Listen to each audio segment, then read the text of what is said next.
अस्सलाम वालेकुम गाइस, जैसा कि आप सब देख रहे हैं YouTube channel doctor Fatima Ruqaiya Akbar. आज वीडियो बनाने का मकसद ये है कि मैं आप सबको रमज़ान की मुबारकबाद देना चाहती हूँ। तो मेरी तरफ से आप सबको दिल की गहराइयों से बहुत बहुत रमज़ान मुबारक। अल्लाह ताला आप सब पर और हम सब पर रमज़ान की बरकतें और फजीलत अता फरमाए और हमें ये रमज़ान बरकत वाला नसीब फरमाए और हमारे लिए ये रमज़ान खुशियों और आफत वाला है। तो जी गाइस, मैं आज आप लोगों को बताना चाहती हूँ कि हमारे पास इबादत माह रमज़ान की किताब है, जिसके अंदर हमारे पास पहले रोज़े से लेके आखिरी रोज़े तक की हर नमाज के बाद 5 नमाज के बाद तस्बीहात हैं, अल्लाह का जिक्र है। तो मैं आपको बताऊँगी हर रोज़े के बाद और हर नमाज के बाद क्या क्या तस्बीहात करनी चाहिए। तो ये तो हमारे पास है इबादत माह रमज़ान, जिसके हमने अल्लाह ताला के इज़्कार करने, और ये साथ हमारे पास है कुरान पाक। जितना हो सके ज़्यादा से ज़्यादा रमज़ान में सहरी में इफ्तारी में हमें कुरान मजीद की तिलावत करनी चाहिए, और जितना हो सके हमें ये तर्जमे से और तफसील से कुरान पाक पढ़ना चाहिए, ताकि हमें इसमें माह रमज़ान का डबल सवाब मिलना चाहिए। और आप सबको पता होना चाहिए कि जो कुरान मजीद है वहाँ रमज़ान के महीने में नाजिल हुआ था, तो हमें जोश व खरोश से कुरान पाक भी पढ़ना चाहिए, ठीक है। और तस्बीहात भी हमारे पास रखी हुई तस्बीह। तो उठे बैठते जागते रोज़ा खोलते इफ्तार करते हुए तो आपको रोज़ा इफ्तार भी करना चाहिए, जैसे बड़ों की भी तस्बीह और छोटों बच्चों को भी तस्बीह दें, ताकि उनको भी नमाज़ पढ़ने का और तस्बीह करने का शौक़ हो। तो चलिए गाइस, चलते हैं, ये किताब खोलते हैं और बताते हैं कि पहले रोज़े में हमारे पास क्या चीज़ें हैं अज़कार करने के लिए, ठीक है। तो माशाल्लाह बिस्मिल्लाह, हम ये शुरू करते हैं। देखिए जी, बिस्मिल्लाहिर्रहमानिर्रहीम। जैसा कि लिखा हुआ है, रमज़ान मुबारक का पहला अशरा रहमत, मतलब अल्लाह ताला ने हमें रमज़ान के 30 रोज़े दिए और 3 हफ्तों में से डिवाइड किया हुआ है। पहला, दूसरा, तीसरा अशरा, 3 अशरे होते हैं इसके, लेकिन पहला अशरा हम रहमत का कहलाते हैं। अल्लाह ताला ने हमारे ऊपर पहला अशरा रहमत का तौर पे भेजा गया है, जिसपे हमें अल्लाह ताला से अपनी रहमत मांगनी चाहिए कि या अल्लाह हम पर रहम कर और हमारे ऊपर रहमत के वसीले फरमा।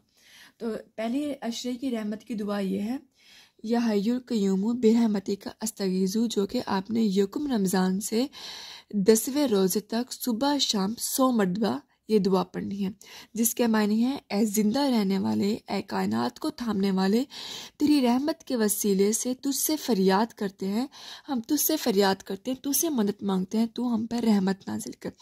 तो जी, ये हो गया हमारे पास पहले रोज़े की रहमत की दुआ, पहले अशरे की दुआ। अब मैं आपको बताती हूँ कि पहला रोज़ा और पहले रोज़े में जो हमारे पास पहले नमाज आती है, नमाज फजर के बाद हमने उसके बाद क्या पढ़ना है। तो जी, जैसे आपने पहला रोज़ा कर लिया, सहरी अगर आपकी होगी, नमाज फजर के बाद आपने या रहीमू 100 मरतबा पढ़नी है, और इसके बाद आपने ये तस्बीह पढ़नी है, व इलाहाकुम इलाहु वहदहु ला इलाहा इल्ला हुवा अर्रहमानुर रहीम, जिसका मतलब है तुम्हारा महबूद एक महबूद है और इसके सिवा कोई महबूद नहीं, जो कि बहुत बेहद मेहरबान और निहायत रहम करने वाला है।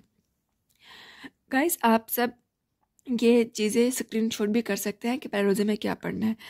जैसा कि आपने ये तस्बीह पढ़ लिया, उसके बाद फिर आपने 11 मरतबा ये पढ़ना है, अलिफ लाम मीम, अल्लाहु ला इलाहा इल्ला हुवा अल हय्युल क़य्यूम, अल्लाह के सिवा कोई माबूद नहीं और वही हय्युल, वही क़य्यूम है, वही ज़िंदा रहने वाला है, ठीक है। फिर इसके बाद आपने ज़ोहर की नमाज के बाद आपने 101 मरतबा एक तस्बीह पढ़नी है, या क़य्यूम, और आपने दूसरी तस्बीह पढ़नी है, या हय्युल क़य्यूम की पढ़नी है, ठीक है। और इसकी फजीलत बहुत है, ठीक है। इसके बाद आपने असर की नमाज के बाद आपने 21 मरतबा एक तस्बीह पढ़नी है, या रज़ाको, और दूसरी तस्बीह आपने पढ़नी है, या हय्युल क़य्यूम बिरहमती का अस्तगीज़ु, जिसका मायने है, ए रिज़्क़ देने वाला, ए हय्युल क़य्यूम, तेरी रहमत से फरियाद करते हैं, बेशक तू रहम करने वाला है, हम तुझसे फरियाद करते हैं।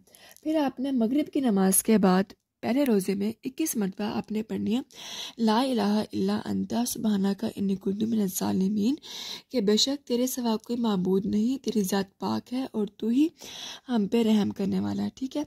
फिर आपने नमाज इशा, मतलब तरावी के बाद, जब आप तरावियाँ पढ़ लेंगे रोज़े रखने के लिए, फिर आपने ये पढ़नी है। तो जी, ये थे हमारे हर रोज़े में हर नमाज के बाद की तस्बीहात और ज़िक्र। फिर आपने रात सोने से पहले ये पढ़ना है, या रब्बू या रहमानु या रहीमु या हय्यु या कय्यूमु बिरहमती का अस्तगीज़ु।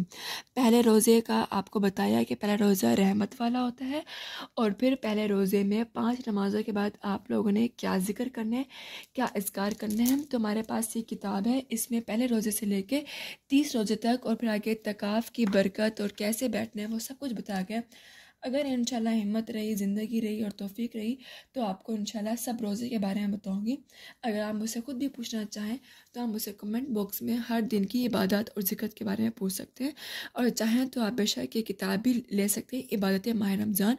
और मैं आपको कहूँगी कि आप ये किताब लेके इसके मुतालिक अपना इबादत करें, माह रमज़ान गुजारें। इंशाल्लाह आपको बहुत सवाब मिलेगा, और जितना हो सके इस महीने में अपनी नेकियां इकट्ठे करें, और साथ के साथ कुरान मजीद भी पढ़ें जितना मर्ज़ी हो सके, सहरी में, इफ्तारी में। इससे आपको इंशाल्लाह बहुत फ़ायदा मिलेगा। और साथ के साथ उठते बैठते वजीफ़े करें, अल्लाह ताला का इज़कार करें। इंशाल्लाह अल्लाह आपसे राज़ी होएगा और आपकी तमाम गुनाहों को माफ़ कर देगा, और अल्लाह आपसे राज़ी हो जाएगा। तो इंशाल्लाह ख्याल रखिए अपना, अपने रोज़े अच्छे से गुजारें, और आप सबको बहुत बहुत रमज़ान मुबारक, अच्छा सा रमज़ान गुजारें।